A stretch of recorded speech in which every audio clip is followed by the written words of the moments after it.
Let's crack on, shall we? Alright guys, hope you're all well. It's daylight outside, which makes a change. What time is it? Fucking 9:10. You don't care. I care though, as it means extra lighting for my video, which is very, very rare, as usually I record these in the early hours of the morning. So yeah, this is my fourth What's Up Twit video, and before I start, hi cat, that'll mean nothing to any of you. So as usual with these videos, I've been drinking a fair bit, just gin tonight, starting on gin and tonic, now I'm on ginger beer with a slice of lemon, which is absolutely beautiful. I didn't used to like gin. I think the last few weeks, in fact since I left off with the last video rather, really got into it. So no absinthe tonight, although I do have some left, so maybe, it depends how long it goes on for. So yeah, same as last time really, I'm off to a really fucking bad start. The music is too loud. I tell you what, it's fucking shite as well. Let's change it. So what was I saying? Much like last week, I'm off for a really bad start with these series. Again, it's been like another 3 or 4 weeks maybe since I last did this, which is pathetic, because I did start out with best intentions of doing this every week. But it's clear that it's just too much for me to handle at this point in my YouTube career. So from now on, this video series will happen on a regular basis, but it will probably more than likely be bi-weekly. No promises, as I don't want... What was I saying? Yeah, I don't want to keep breaking promises to you all. So again, I've got like 4 weeks, 3 weeks worth of shit to cover in this video, which is bad because it means that none of it is fresh in my memory really. So it makes stuff really hard to talk about. But we'll jump straight in as usual with the games that I've been playing, supposedly over the last week. In this case, this hand isn't working. Over the last 3 or 4 weeks. And I've just got done recording 2 gameplay videos, so that means that I've got 2 things to talk about that are actually fresh in my mind. So the first game that I've been playing, about 5 seconds ago really, is Rage on the Xbox 360. Now the reason I've started playing this again, or just rather did a taste video of, is because I really want to watch the new Mad Max film, and it's about the only game that I know of that has the same sort of setting as Mad Max. So that's why I put it on. Now I haven't uploaded that video yet, but it will be coming shortly. I do really quite like this game. Gameplay wise, it's really solid. The character motion is pretty poor on it. It is a first person shooter RPG set in a post-apocalyptic environment. Think Fallout but less involved. The weapons in this are absolutely fantastic. I'm sure it's from the creators of Doom, so it's really over the top, really big weapons, big explosions, stupid enemies. It looks really pretty, but that's the problem with this game really, is it's all style, no substance. So yeah, real shame with this one. I don't like the story at all. In fact, I don't even know what's going on in the story. I've played about 5 hours of it. It's a 3-disc game. 5 hours into it and I've got no idea what the fuck's going on. It's been a few years since I last played this, and I remember enjoying it vaguely last time I played it, and again I enjoyed it vaguely this time I played it. It's pretty mindless. I just don't have the time for a 3-disc first person shooter right now. So the second game I've been playing recently is something else I've also literally just recorded a video of, and that is Sacred 2 Fallen Angel on the Xbox 360. Now this is an isometric view RPG. The world in this is absolutely vast. It is huge. It takes you a very long time to traverse to one side of the map to the other. There are thousands of quests in it, and the bosses are larger than life, especially for this type of game. I really love it. It's plagued with glitches though, unfortunately, but to me that's part of its charm. I've put about 60-70 hours into this game, and I'm very keen to play another 60-70 more. So yeah, really good game. The main appeal to me with this game was when I first started, well, when I wanted to originally get it, all I saw was that one of my favourite power metal bands, still to this day and was at the time, Blind Guardian, had done the main theme tune to this song, and the characters from that band actually feature in the game in a quest where they've had all their instruments stolen from undead, so you have to go and kill undead, regain the instruments so this band can play a show. Once you've done this quest, you get to use their instruments as weapons, which is so cheesy, but it's fucking awesome. I love that sort of shit. So yeah, Sacred 2, been playing this a little bit recently, outside the video I've just done. I haven't really done much in it. I can't remember what I'm doing with my characters for the most part, as is the case most of the times when you go back to an RPG you haven't played in a few years. But yeah, really good game, highly recommend. Now the reason I've been playing that one is because, as you probably saw from my last pickups video, is I picked up Sacred 3, which I recently also did a gameplay video on, which is probably somewhere on the screen, probably up there. It's hard, this video sort of does opposite to where it is. I'm sure it's going to be up there though. Sacred 3, which is, I've got to look at this subjectively. In Sacred terms, it's shit. It's absolutely nothing like Sacred 2. However, if you look at it outside of the box and look at it as a game in its own right, it's really quite good. After my playthrough, I did play a couple of bits. I just did an extra level and I did thoroughly enjoy it.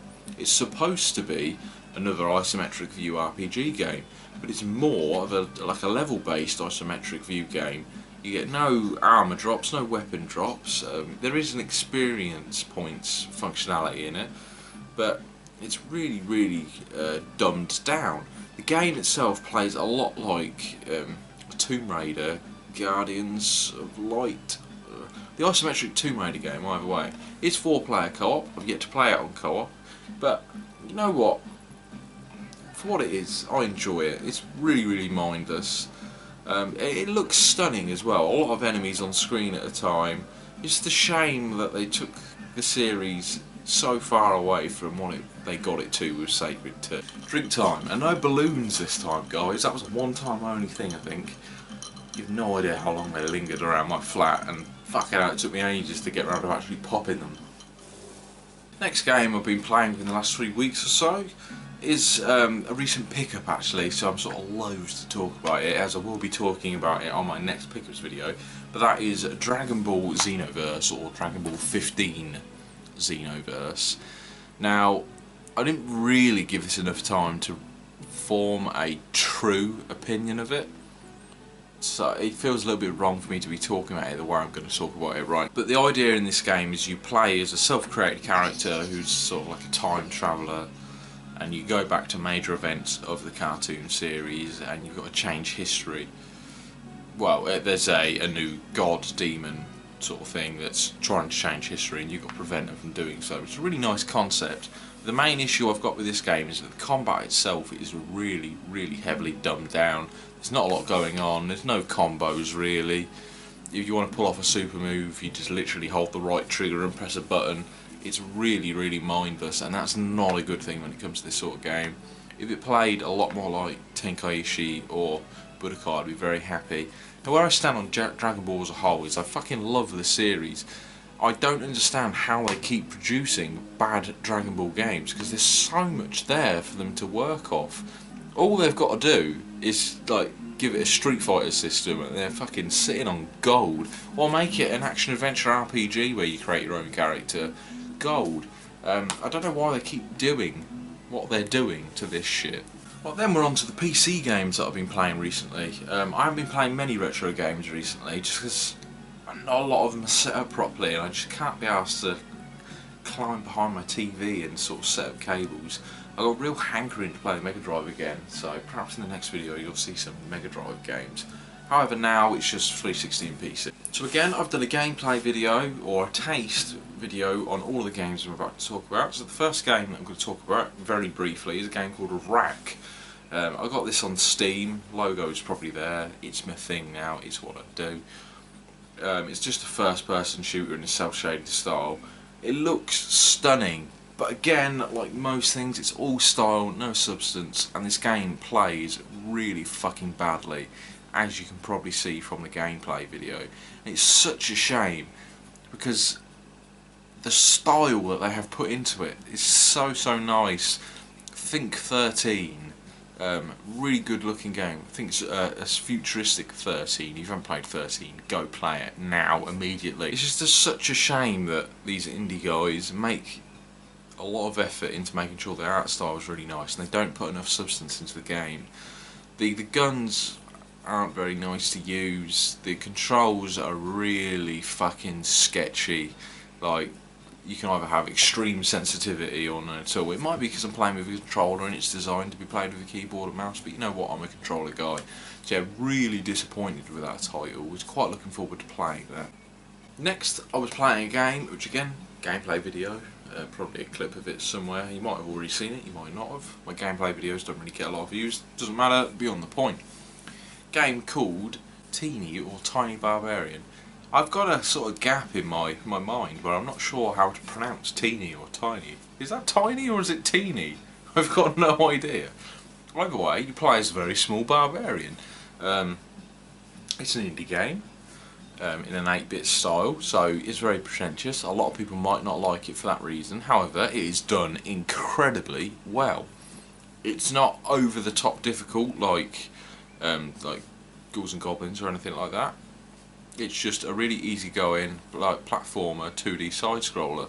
What the fuck is going on with my beard? So yeah, I thoroughly enjoyed playing this game. Really easygoing. Soundtrack is incredible. It looks fantastic. It plays so solidly. The controls are spot on. If they ever did a physical release of that game, I would be on it straight away. And finally, for games I've been playing recently, finally been playing Witcher 3 Wild Hunt again, which I did a video on. I've not played much more of it than what I did in the video, but fuck me, that game is fucking awesome. It was delayed for a very long time, maybe a year and a half or so. I'm glad they did, because it is such a solid experience. I had such high expectations for that game, and thankfully the game meets them all, which is a very, very rare occurrence. I haven't been this excited for a game in a very long time, and I'm absolutely over the moon that it meets every single one of my expectations. I recommend it to everyone. It is an action-adventure RPG. It's obviously the third in the series, but I'd say you could probably get away with jumping into this one without having played the first or second game. I can't remember if I finished the first game myself. I've played it quite a few times, it's very good. The second game I fucking adore. I've played like 3 or 4 times now. Really good. Third game is a lot different to the first 2 games in the sense that it is truly open world. It is non-linear. You can go where you want, do what you want. It looks absolutely stunning. The expression on characters' faces is portrayed really, really well. The environment, the wildlife, everything just works really well. The combat is so solid. The horse riding is absolutely unparalleled. It's just one of the best games that I've played in a very long time, and I look forward to finishing it. So that's it for games I've been playing recently, I think. I've got some notes, they're not really extensive. Yeah, that is it for games I've been playing recently. It's really hard to remember what you've done over the last 3 weeks. Can you remember what you've done over the last 3 weeks? I fucking doubt it. I've got indigestion massively. The missus made some chocolate brownies with Boot Jolokia peppers in it. Boot Jolokia being ghost peppers. I love hot food, and we eat ghost peppers in pretty much most things that we eat. We have Boot Jolokia powder in pretty much everything, so I'm really, really familiar with hot food. But we put dried Boot Jolokia peppers in this brownie, and fuck me, it's like playing Russian roulette. I don't think they were cut up small enough, and some pieces are so mind-meltingly hot, and it just plays havoc with you when you're pretty much eating Boot Jolokia pieces, sorry. So tasty though. If you've got some dried Boot Jolokia lying about and you've got a decent brownie recipe, go and put those fuckers in that mix. Really, really good. And for those of you who aren't that educated on chilies, Boot Jolokia is one of the hottest peppers in the world. Ghost pepper. If a jalapeno is, I'll tell you what, Scoville units are what chili peppers are measured in heat wise. If a jalapeno on the Scoville unit chart measures in at 1,000, a habanero, or Scotch bonnet, as probably most people know them, measuring at 100,000. That's probably the level most people go to. A ghost pepper measures in at 1,000,000. Or around that mark, I could be wrong. I've had quite a bit to drink. It's not the hottest pepper in the world. I think that title goes to some cross strains or like the Carolina Reaper or something like that. But ghost pepper, they're not for the faint of heart. But if you are into your hot food and you do happen to have some dried ghost peppers about, go and put them in a brownie mix. So tasty. The ones we've got are smoked, and the flavour it adds is just absolutely amazing. But like I said before, it's like playing Russian roulette. It's really nice, and occasionally you do just get a slice of ghost pepper and it absolutely blows your head off. So it is playing havoc with my fucking chest right now. Right, so enough of that about fucking gaming and peppers. This should bring me straight on to what I've been listening to this week, and they're not going to be many guitar bits because I just haven't got around to recording a lot of it this week. So you're just going to have to listen to me talk this bit. Sorry. It's going to be a couple though. So the first album that I've been listening to a lot of, this is mainly because I got a record player in the last few weeks.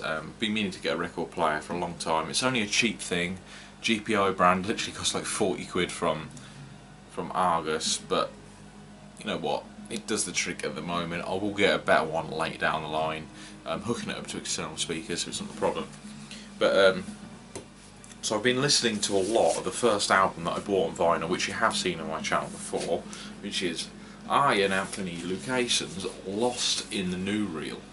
Ian Lucasen obviously being one of my fucking heroes, one of the best musicians in the world, certainly one of the best songwriters. If you've not heard of him yet, fucking go and listen to him. Jesus Christ, I toot on about him enough. Just do me a favour, let alone him a favour, and just go listen to him. I do have this on CD as well. I love it that much. The vinyl did come with CD versions, but they're currently in the car. Listen on the go. So the vinyl edition of this album is absolutely fantastic. The gatefold imagery is beyond anything I've ever seen before. Look at that. It's absolutely fucking stunning. It's obviously done in like a 60s, 70s sci-fi style. Absolutely fucking phenomenal album. Please go and listen to it. It's progressive rock and it's got a few classic rock covers on there. Highly recommend you go and listen to it if you're into that sort of thing, and even if you're not, just open your mind and give it a go. A couple of favourite tracks off here. Space Hotel, Parental Procreation Permit, which is something that rings so true to me. I thoroughly believe in that. Get ready for the fucking dislikes. I won't go any further into that. E-Police, Social Recluse. Just a lot of the tracks on this album ring so true with me. It's such a good album. Again, no guitar to show you this time, but I can actually describe the story. It is a concept album and it follows a character called Mr. L. Of course, Mr. L. Consider this to be a Futurama story. Mr. L is essentially Fry, well, in a way. He's a 21st century man, i.e. could be me, could be you.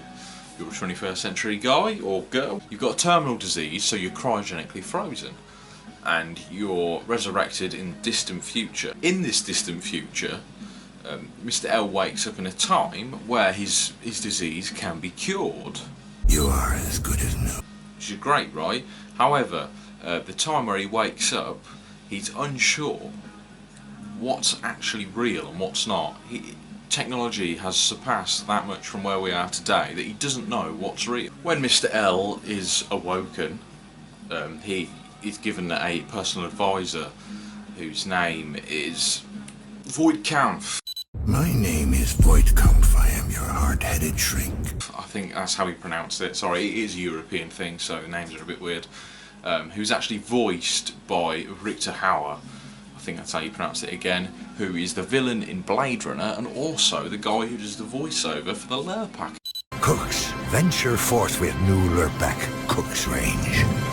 Adverts in the UK at least. I don't know if outside of the UK if it's even available, but yeah, a really good voice actor brings a character to life.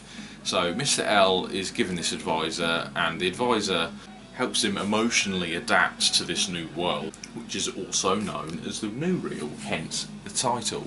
Really good concept. The songs on this are absolutely fucking incredible. please do yourself a favour and go and give this a listen.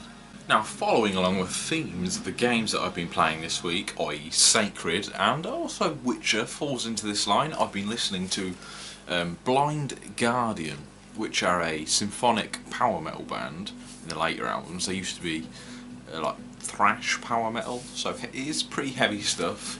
It's not screaming or anything like that, don't worry. It's absolutely fantastic vocalist, Hansi his name is. Beautiful voice. If you haven't heard of Blind Guardian before and you're into your metal, go and give these a listen. We've been listening to these a lot, mainly this album, which is called At the Edge of Time. I think this is like a 2010 release or something. Yeah, 2010 release. I did buy this at release, and only for the song called Sacred Worlds, which is the song that is featured on the game Sacred 2, which obviously they wrote for the game Sacred 2.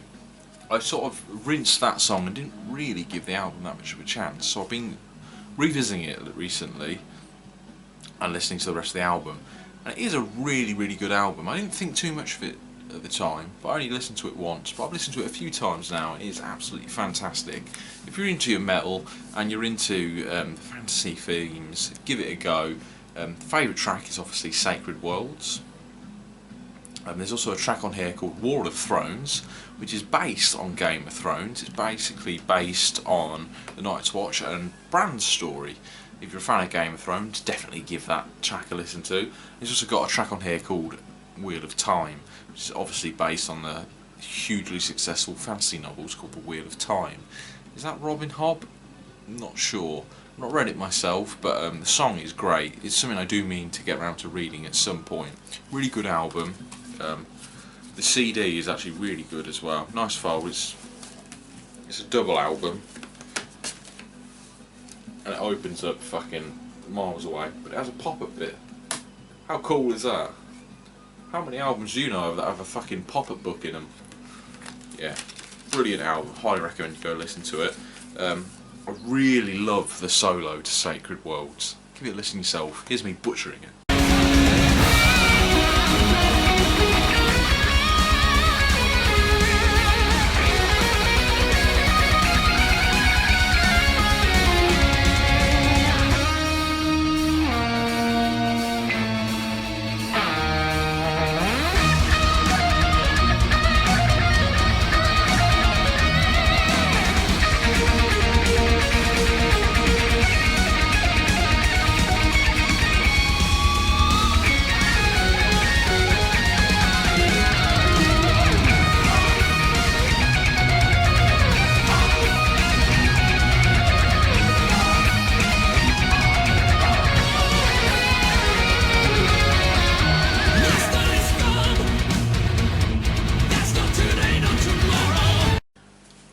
Look at that artwork, fucking phenomenal.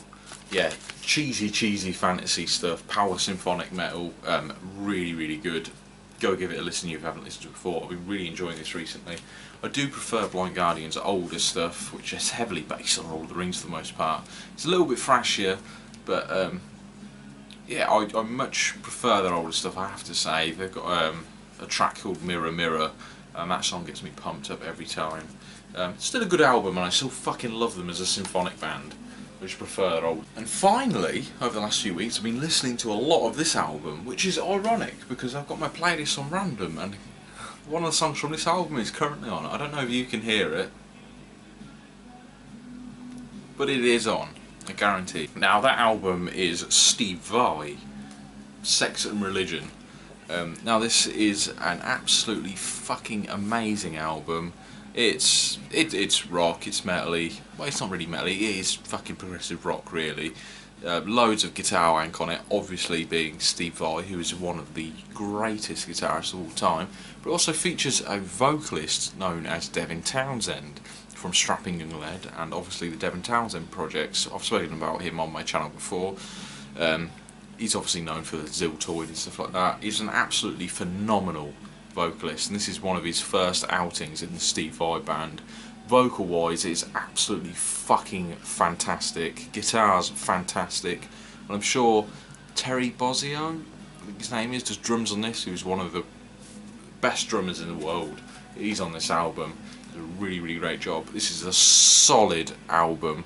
My case is a bit cracked, which is sad. I need to put a new case on it. But really, really good album. So many good tracks on there. Obviously the title track of Sex and Religion. There's a song called Here and Now. And my favourite track on it, I think, has to be Deep Down Into the Pain. Just a high energy rock song, really. It is progressive rock, but if you're into anything heavier or just cheese rock at all, give this a listen. I absolutely love the opening riff to Here and Now. Here's me butchering it, and I warn you, it is out of time.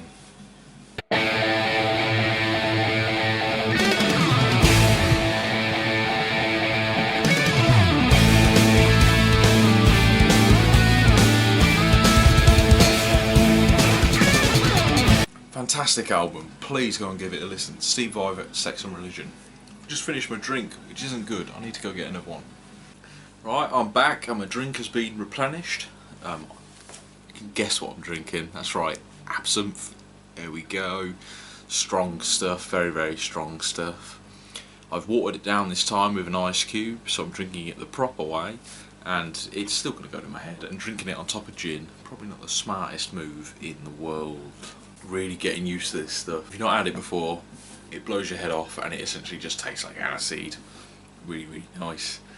Don't recommend you mix alcohol, let alone with really, really strong shit. Very, very nice. I like it a lot. So that's it for stuff I've been playing over the last few weeks and stuff I've been listening to over the last few weeks. I'm sure I've listened to more, but they're the albums I've been binging currently. Especially that Lost in the New Reel. That is my favourite album of all time. Hands down. Absolutely adore it. Please go listen to it if you haven't already. So before I move on to stuff I've been watching recently, what I've been doing in general life recently really, nothing but work really. He says having about fucking 5 days of his holiday used up over the last month. There's been a lot of bank holidays and I like having an extra day off around bank holidays. Work's been stressing me out a lot recently actually. It's gone dark now. There goes my extra light. Don't get me wrong, I absolutely fucking adore my job. I genuinely do love my job. I'm one of the luckiest people in the world. I enjoy my job. I appreciate that. I spent a very long time being unemployed. That's partly due to my appearance, that's like mostly due to the recession. But I was very lucky to land a job as a configuration engineer. It's the alcohol going to my head.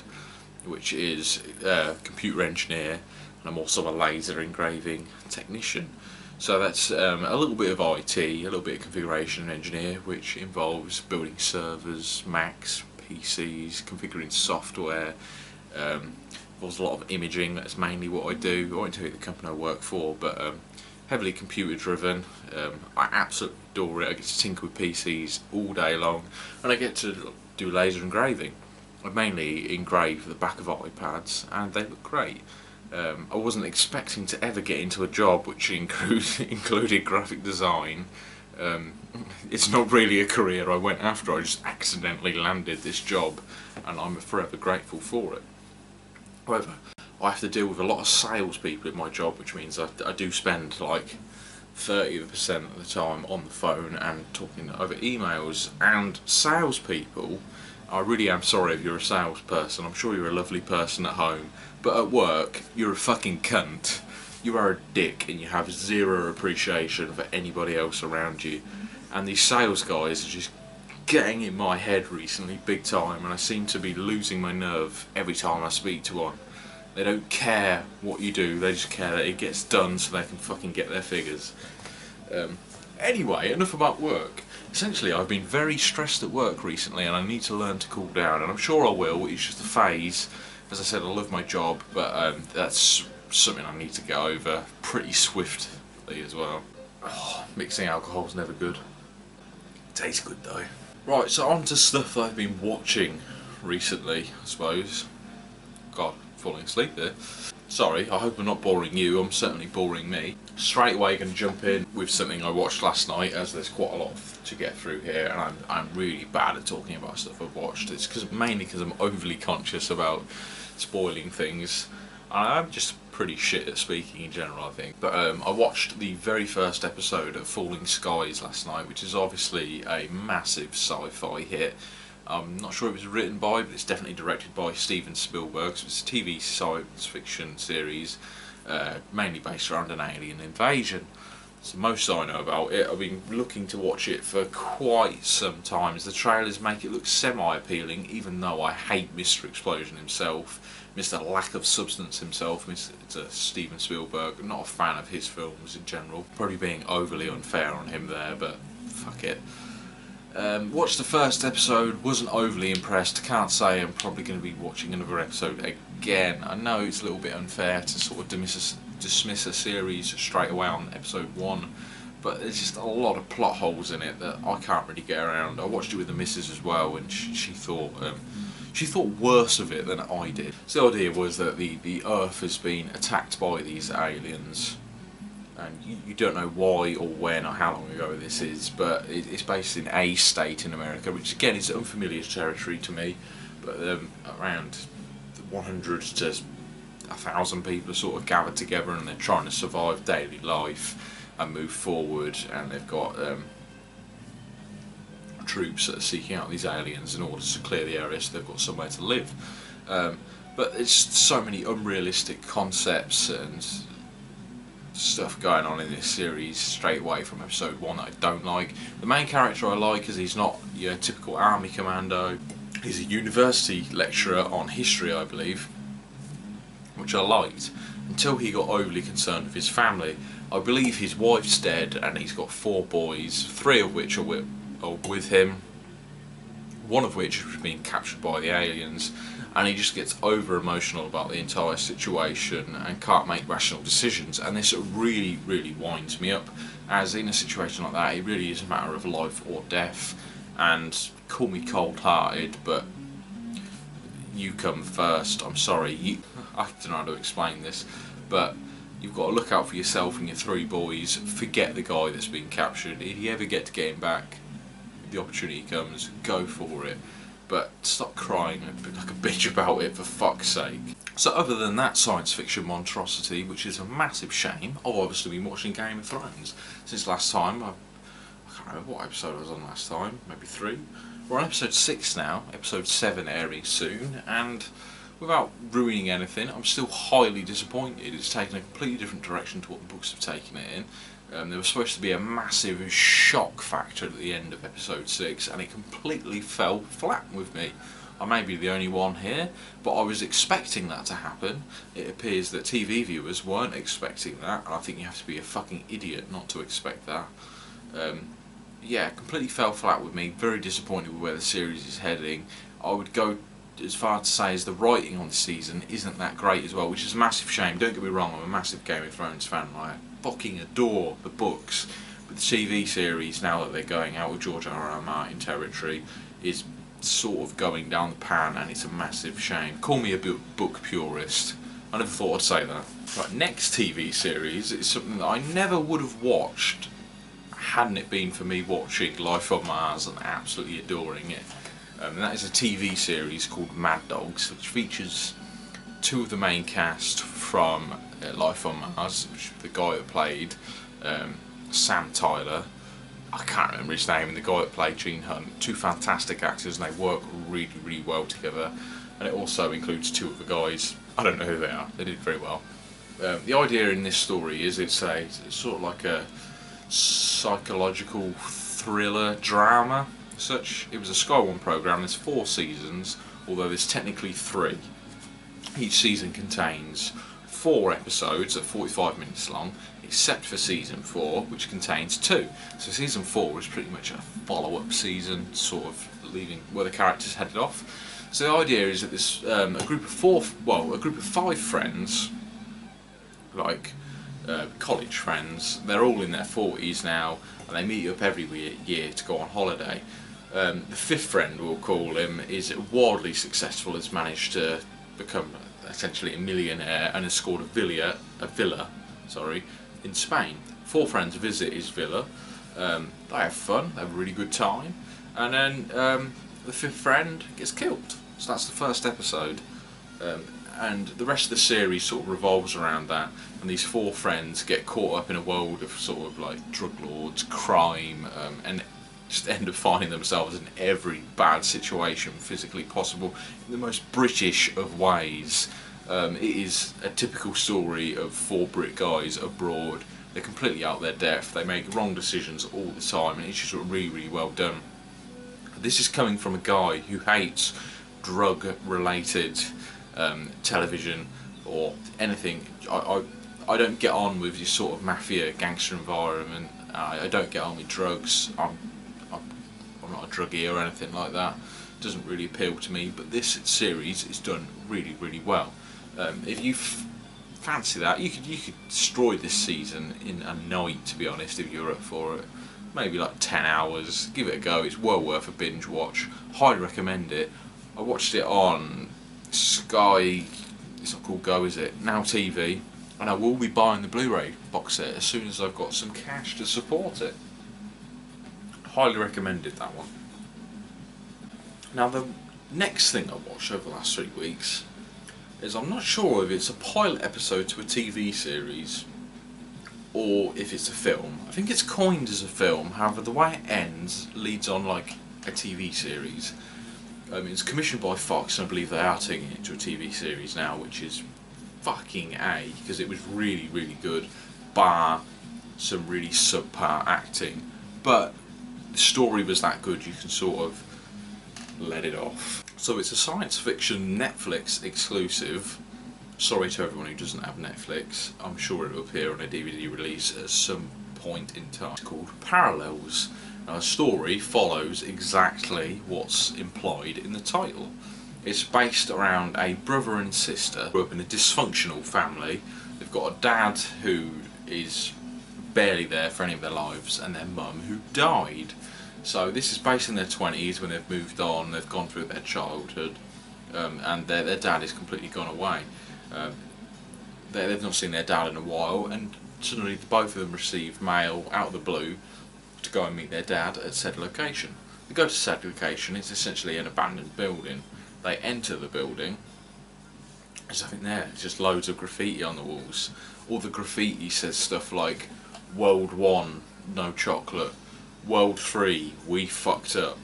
So they stay in this building for a couple of minutes, and all of a sudden alarms start going off, and they get transported to a parallel universe. In this universe, it's sort of post-apocalyptic.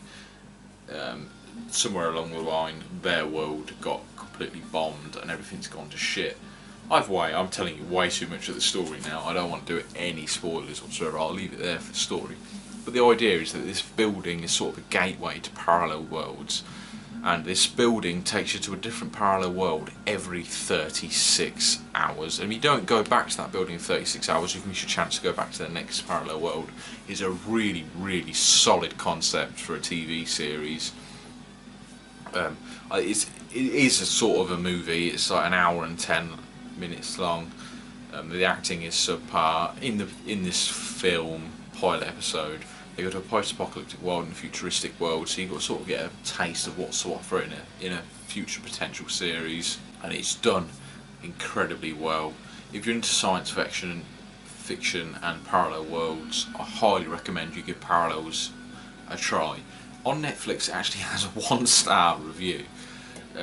All its reviews are 1 star, which is just, it's not fair on the series. It is absolutely fantastic, and Fox have received a fantastic response from fans as well. So they definitely are going to continue this. Well worth a try. If you're into science fiction, please give it a go. I have no idea what's going on with this beard today. It's just fucking mind of its own. Irrelevant. Absent. Dizzy. So that's it for TV series, but I've watched a few films this week, or this last few weeks rather. First film, remember off the top of my head, it's a film called The Zero Theorem, which is a film made by the same guy. I think his name is Terry Gilliam. He's made films like The Imaginarium of Dr. Parnassus, fantastic film. I'm sure he did Fear and Loathing in Las Vegas, which I've not seen yet, although it's supposed to be highly rated, critically acclaimed.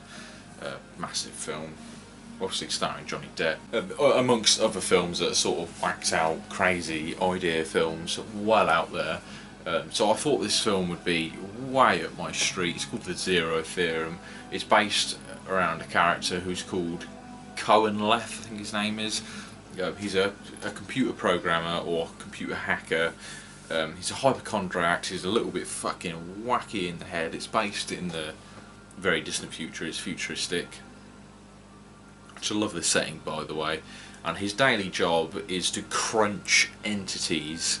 He's essentially computer programming and finding entities and working out what's wrong with these entities.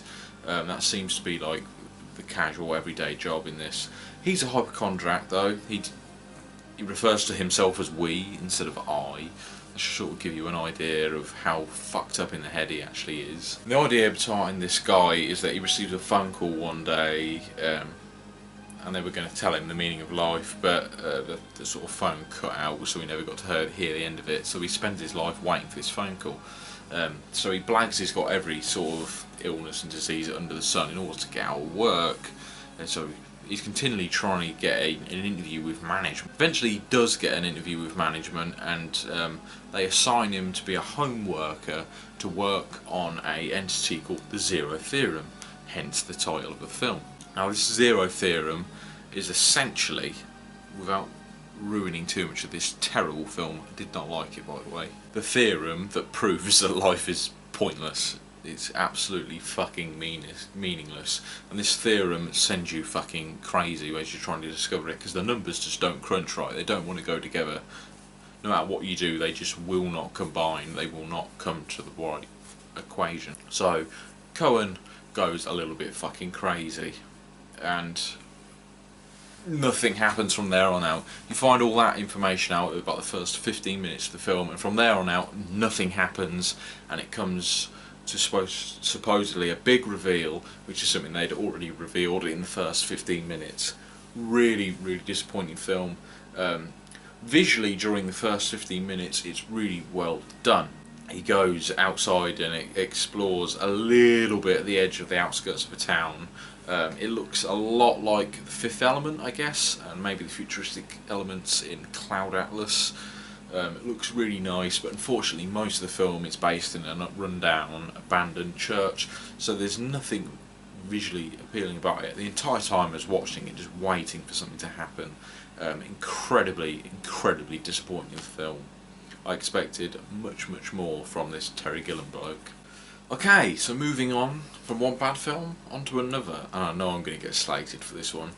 So there's a new Mad Max film coming out, and I'm ashamed to say that I've never watched Mad Max properly. So I've got the Mad Max trilogy on Blu-ray, and I've had it for quite some time. It's just sat there on a shelf. I have seen all three of them once upon a time, but I'm sure I was around 6 or 7 at the time, so I couldn't truly appreciate them when I did watch them, and I can't quite remember what happened in them. So the other night I started out by watching the first Mad Max film, and it is the only Mad Max film I've seen so far. And I hated it. I really did dislike it. Nothing went on, the plot was really thin, it seemed like the characters were pointless. I'm not going to go into it too much. I know it is a cult hit and it's a fan favourite amongst many, but I will say this, apparently the Blu-ray release is the American overdub. It's an Australian film, and the Americans took it upon themselves to overdub the film in English, because Australians don't speak English. So yeah, fuck knows why they decided to overdub the film, so that the voice acting on it is absolutely fucking abysmal. It stars Mel Gibson, I'm sure it's Mel Gibson's first role, and it's just overdubbed so badly, and they even did a new soundtrack for it. It's based in a post-apocalyptic world where petrol's scarce and the world drives people crazy, especially the more time you spend on the road, the crazier you go. Not a lot happens in the film, like I said before. The plot is really thin. It's basically just the origin story behind Mad Max, and it's just about his demise and how he becomes Mad Max instead of just regular go to work Max. I am willing to watch the film again, but only if I can get hold of the original version, which is obviously the Australian version. Why the fuck the Americans did that to this film, I do not know. I will be watching 2 and 3 at some point, which is Road Warrior and Thunderdome, before I go to the cinema and watch this new film, because the new film does look fucking good. Really do want to see that. Hence playing Rage. Right, finally, for stuff that I've watched recently, would be something I went to the cinema to see, which is a rare occurrence, because I fucking hate people, essentially. Hello. Whenever I go to the cinema, it seems to be a bad experience. I'm playing with people eating popcorn, eating fucking sweets, the noisiest snacks in the world, and you want to be in a silent room, and people on their fucking phones, so you're distracted by flashing lights all the time. However, I went really early in the day, on a day off in work, so I managed to catch the cinema with just me, my missus, and one of the guys. I pretty much had the cinema to myself, and it was fucking awesome. The film that I went to see was The Avengers 2: Age of Ultron. Now, I wasn't expecting much from this film, even though I'm a massive, massive Marvel fan and I adore the Marvel movies, but watching the trailers didn't really have a lot to offer me. I thought, oh god, here we go, they've run this series into the ground. However, it was fucking awesome. I was go as far to say as it's almost a perfect film. But first off, before I go into the film, something happened at the cinema that was sort of annoying. I missed the first 5 minutes or so of the film. Because we got there, it was a 3D film rather. We sat through all the trailers with our 3D glasses, and everything was just a little bit blurry. It just seems like it weren't working quite right. But I thought that maybe they put the wrong trailers on or something. I don't know, it was hard to tell. And then the film started, it's 3D, and I don't know how many of you have gone to see a 3D movie or taken your glasses off while you're watching the 3D film. But if the 3D's not working, essentially, it's really, really blurry. And I had my glasses on, it was still blurry. I thought, something's not fucking right here. So I had to leave the cinema to go and speak to the people there and explain that 3D wasn't working. And they didn't get it. They didn't. What do you mean the 3D's not working? I had to explain. It's really blurry. There's 3 of us in this cinema room. Please fix it. Apparently, it turns out the Z screen, which I guess is the stereotropic filter on the screen, which adds depth to the film, wasn't on. Went back to my seat. Missed the first 5 minutes of the film. Incredibly pissed off, but got on with it. It's only 5 minutes. Is what it is. But the film itself was absolutely fucking incredible. Nothing was wrong with that film, other than some slight advertising for Audi at the end, but that's what you get with blockbuster films, so can't complain about that too much. Everything in that film was done right. The character dynamics were absolutely spot on. It was the right length this time, whereas I thought the first Avengers film was a little bit too short. The characters were great. Ultron was an absolutely awesome villain, and I'm happy to see one of my favourite Avengers characters called the Vision finally put into the series. I've been waiting for him to appear ever since they started the Marvel films. They finally gave the character that is Hawkeye some substance rather than just being some background filler character. I don't want to spoil too much. Really easy to spoil as well, as it's a Marvel film, so there's not a lot going on as far as plot and stories going on. But yeah, well worth a watch, that one. Thoroughly enjoyed it. Fucking awesome film. So that's it for stuff I played this week, stuff I've done this week, stuff I've watched this week, stuff I've listened to this week, or over the last 3-4 weeks. On to the question segment of these videos. Every time I do one of these videos, I invite you to ask me questions about anything game related, music related, film related, life related. You can ask me anything, anyone can ask me anything. Don't think you have to be in some sort of exclusive club in order to ask me these questions, and I answer them at the end of this series of videos. Unfortunately this time there isn't too many questions, but we're going to keep going through them anyway. I'll plough through the ones I've got, and hopefully there's more for next time. Please ask your questions, leave them in the comment section below, or feel free to ask me them on Twitter. So the first question comes from an awesome YouTuber called That Mr. Nice Guy Liam. Sorry if I'm watching over there. I'm looking at my computer monitor, which is where the comments are. So that Mr. Nice Guy Liam Mr. Nice Guy asks, have you ever played the Clock Tower series, Japanese survival horror point and click? If so, what are your views on it? Keep up the awesome videos, cheers. I'll be sure to do that. Thanks for sticking by. Please stop by again. Sadly, I haven't played the Clock Tower series. It's a game series I've been meaning to dip my fingers in for quite some time. As I've mentioned 100 times before on my videos, I'm really bad when it comes to horror games. I sort of tend to shit myself really early on and sort of get put off. But I do enjoy them. I do like horror stories. I just very rarely get put in a mood where I want to cack my own pants. I find it very odd for someone to sort of get into the mindset of, yeah, I want to shit myself right now. I want to empty my bowels into my own undergarments. That's a weird mindset to be in, as far as I'm concerned anyway. The Clock Tower series does look absolutely fantastic. I've not been meaning to get the SNES game, which I think the original is on SNES, isn't it? I've been meaning to get the re-release of that game on PS1 for many years now, but it sort of slips my mind every now and then, and I don't really look up for it that much. But what I have played is, I'm sure it was supposed to be Clock Tower 4, and it was a spin-off from the series. It's called Haunting Ground, which was released on the PS2. It may be on the original Xbox as well, but I'm not sure. It was released by Capcom, and it was a thoroughly enjoyable game. If you've not played Haunting Ground and you're a fan of the Clock Tower series, give it a go. Let me know what you think. Do they compare? I don't know. Haunting Ground is more of an action-adventure horror than a point-and-click horror, but a really good game, highly recommended. So yes, to answer your question, I have no experience with Clock Tower, unfortunately. Next question comes from a regular viewer of mine called Moistful. Thanks for stopping by again, mate. Very much appreciated every time. And he asks, I was wondering what story in Game of Thrones you're most interested in seeing play out throughout Season 5.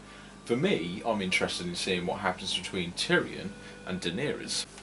Now for me, in Series 5, they've sort of fucked up the characters and the plot that much that I've got no interest in any of the characters right now. Ultimately, I'm interested in seeing where the series ends up and leads, but they've missed out all of my favourite stories from the books. In the books, I don't want to spoil too much for anyone, because I'd be doing you a huge disservice, because if you've not read the books, please go and do so. The stories are absolutely phenomenal, out of this world. But a character called Brienne, she goes off in a completely different direction. Jaime goes off in a completely different direction. In the series, they've sent him to Dorne. He shouldn't. He should be heading into Westeros. Sansa they've taken beyond the books, and they've sort of turned her into a character who's supposed to be masquerading as Arya, and a character we've actually seen in the series before in like the first episode, a character called Jane Poole, which is Sansa's best friend. Sort of merged those two characters together now, which is really sad. I want to hear George's story. Whatever the TV's got to offer is fine, it's still the greatest TV show out there, but it's not following the books, and it's really pissing me off, to be honest. Again, book purist, I can't help it. The thing with Game of Thrones is it's the first book I've ever read properly, and I sort of jumped in at the deep end here. Never really read a book before, other than The Adventures of Captain Underpants as a kid. So never read a book, and then jumped straight into Game of Thrones and read fucking huge series that there is. It's 5 books across 7 novels, unfinished, over 1,000 pages each. Well, actually, some of them between 700 and 900 pages. Either way, it's an epic series, but because it was my first, I feel like I personally own that series. I know I don't. Don't worry, I'm not that egotistical. But to me, that series means a lot to me, and to see the TV series really ruin the characters that I know and love and have such a huge attachment to, it saddens me, and it genuinely does make me upset that they're fucking with characters that I like. But yeah, thanks for your question, Moistful. Greatly appreciated. Be sure to stop by again. Okay, so the next question comes from a cousin, a YouTuber called Killage, and he asks, if a game developer plugged a lead into your brain and a fully finished new game popped out from the depths of your thoughts, what do you think it would be? I don't know. If I knew that, I'd be fucking making it. Yeah. I genuinely have no idea how to answer that. If they did it right now, at this very moment in time, I imagine it would include a green fairy headbutting a wall constantly. So honestly, if I knew that answer to that, I'd be developing games myself.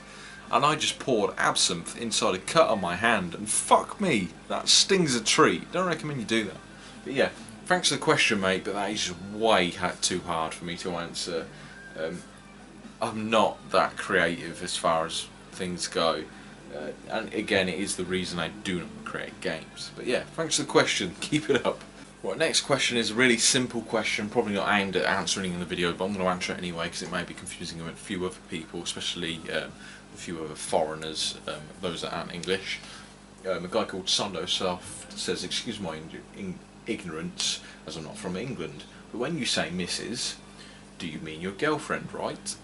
Yes. Whenever I say other half or Mrs., I mean the girlfriend. We've been together 9 years, fucking basically 10 years.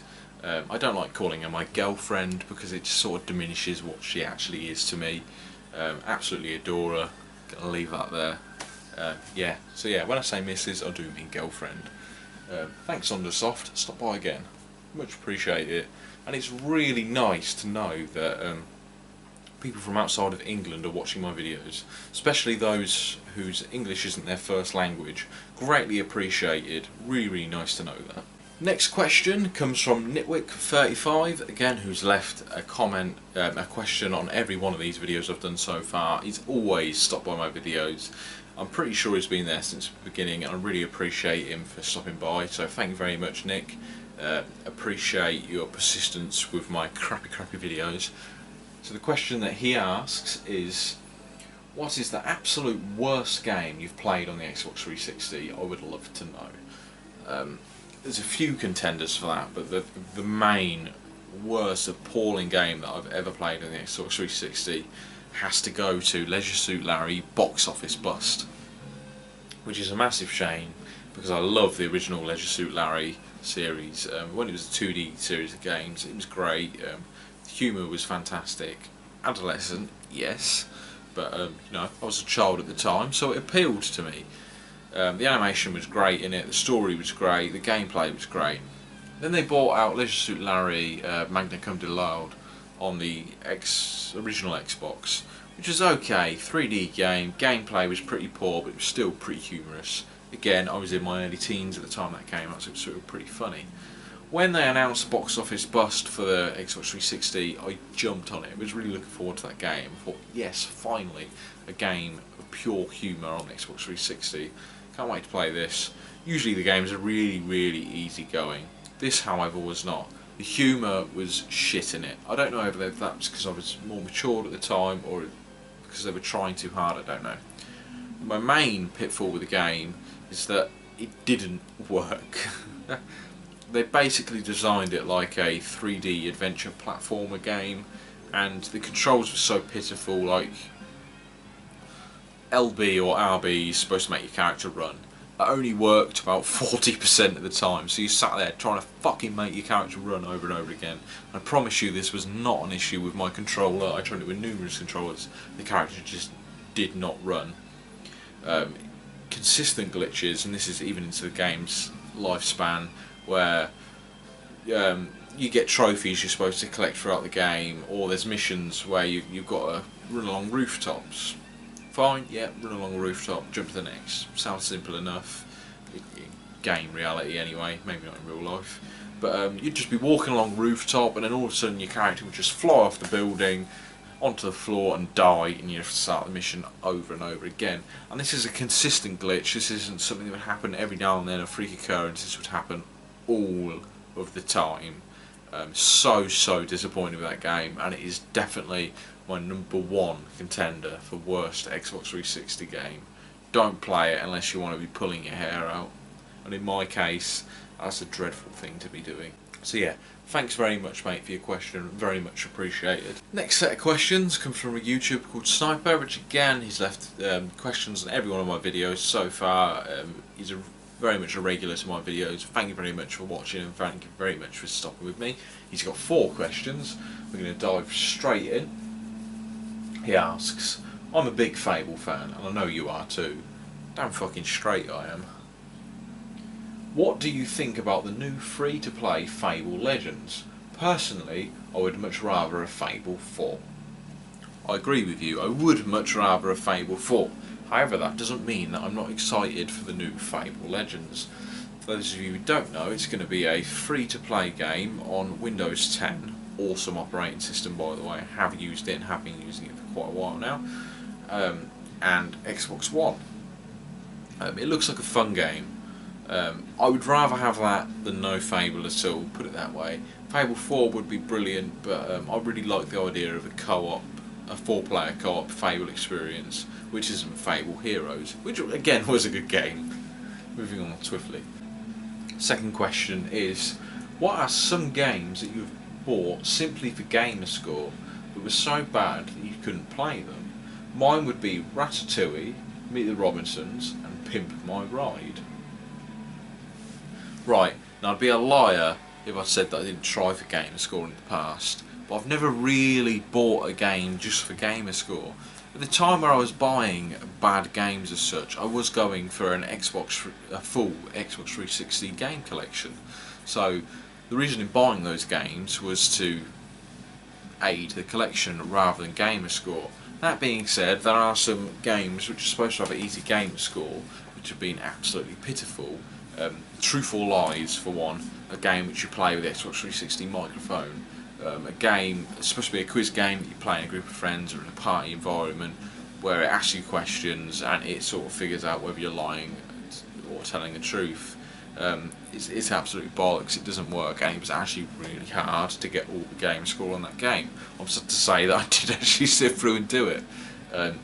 To me, the Madden games, they're supposed to be really easy for gamer score. I hate sports, I absolutely detest it. I think that sports and that competitive nature is sort of what makes us as a human race scummy to each other. It's the reason why it makes us want to fight each other.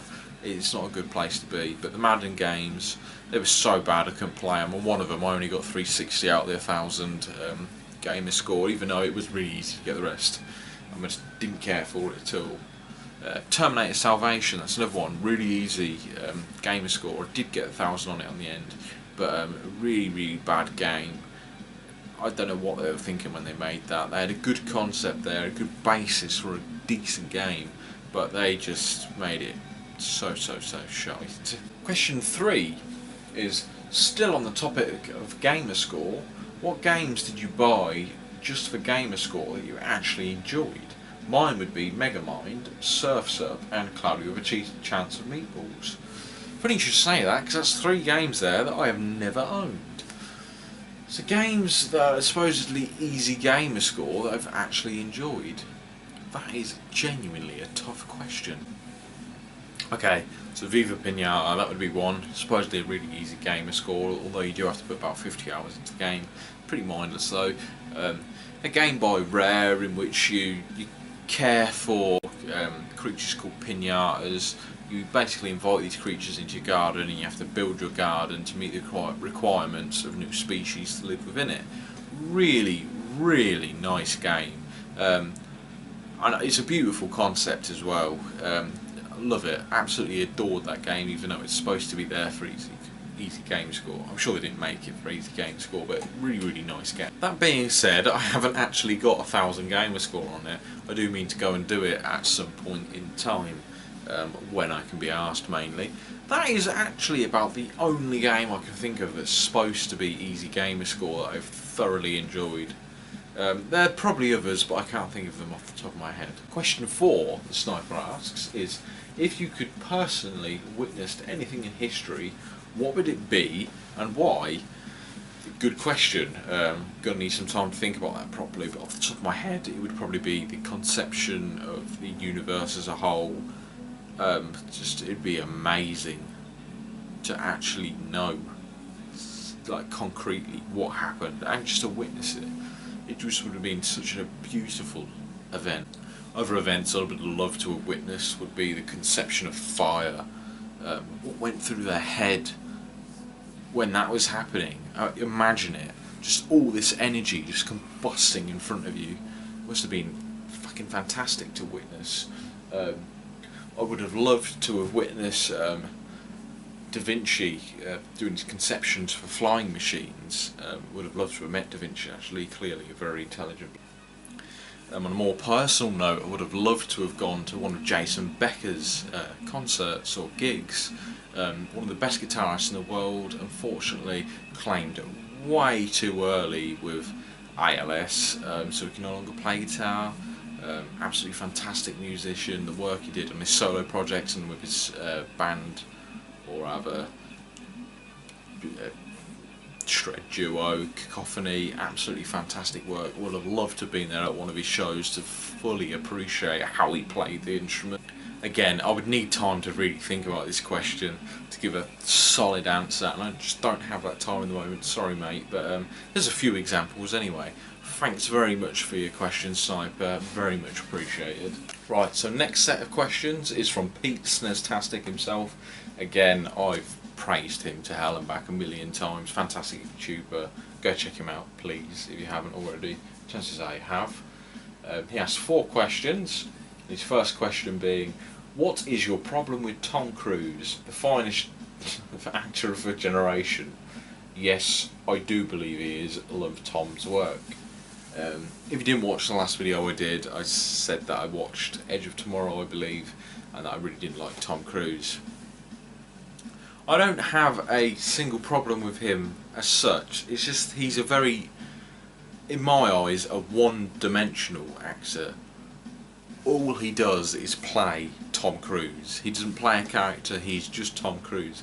That being said, I did really enjoy Edge of Tomorrow, and I'm going to give him a second chance and watch some more of his work.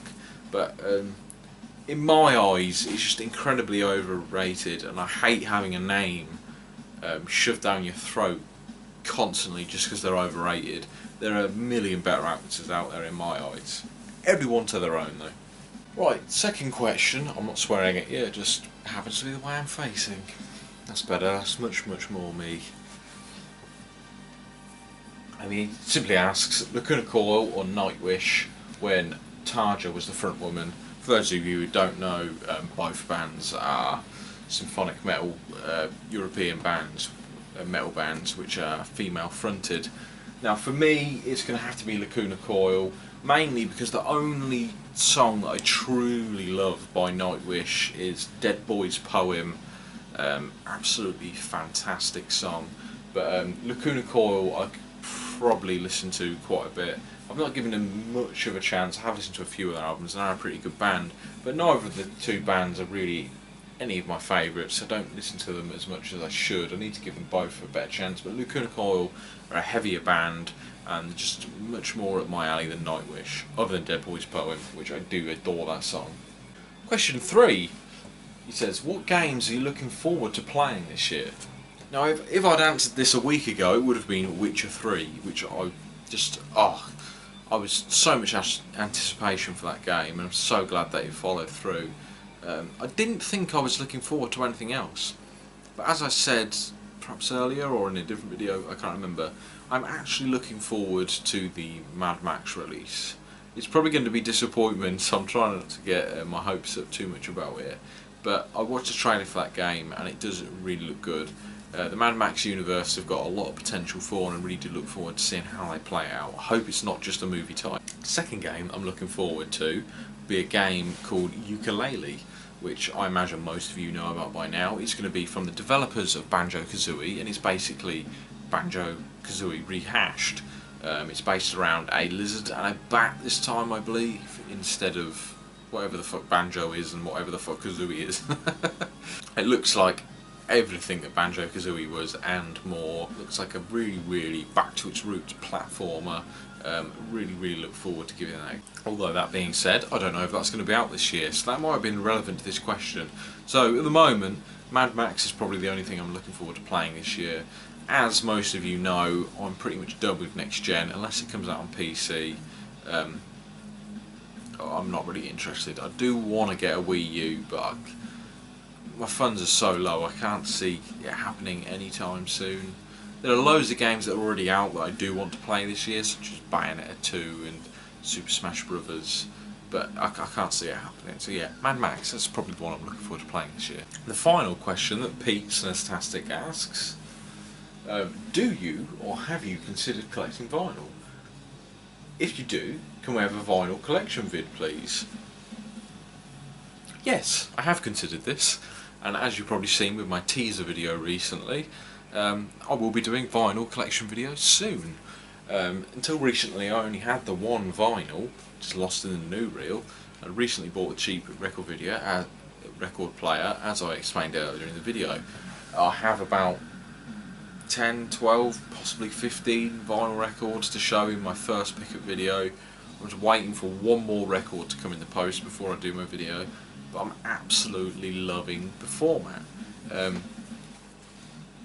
Quality wise, it's shit.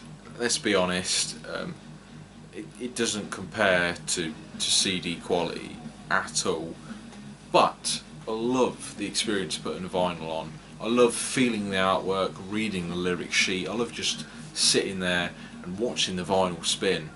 Putting a CD on, that just goes in the background. You enjoy the music but you forget about it. An MP3, it's on, you barely pay attention to it. A vinyl, it's an event. It is an entertainment media. It's something you take part in, it's something you enjoy, it's something that's part of you. I really do like vinyl records. Right, so thanks very much for your questions, Pete. Come back again, as always, very much appreciate your questions. Now, I think that's it for this video's questions, and I think that brings us to the end of the video. I'll end it by finishing this. Fuck, that stuff's strong. Again, please keep your questions coming in. You can ask me in the comment section below on other videos or on Twitter. Ask me questions about anything, games, film, music, anything, general life. Just keep them coming. It keeps this series of videos going. So yeah, all very much appreciated, and I enjoy answering them all. Still really enjoying this video series, and I don't want to say this, but I'm going to say it anyway. I promise I will try and get them out more regularly.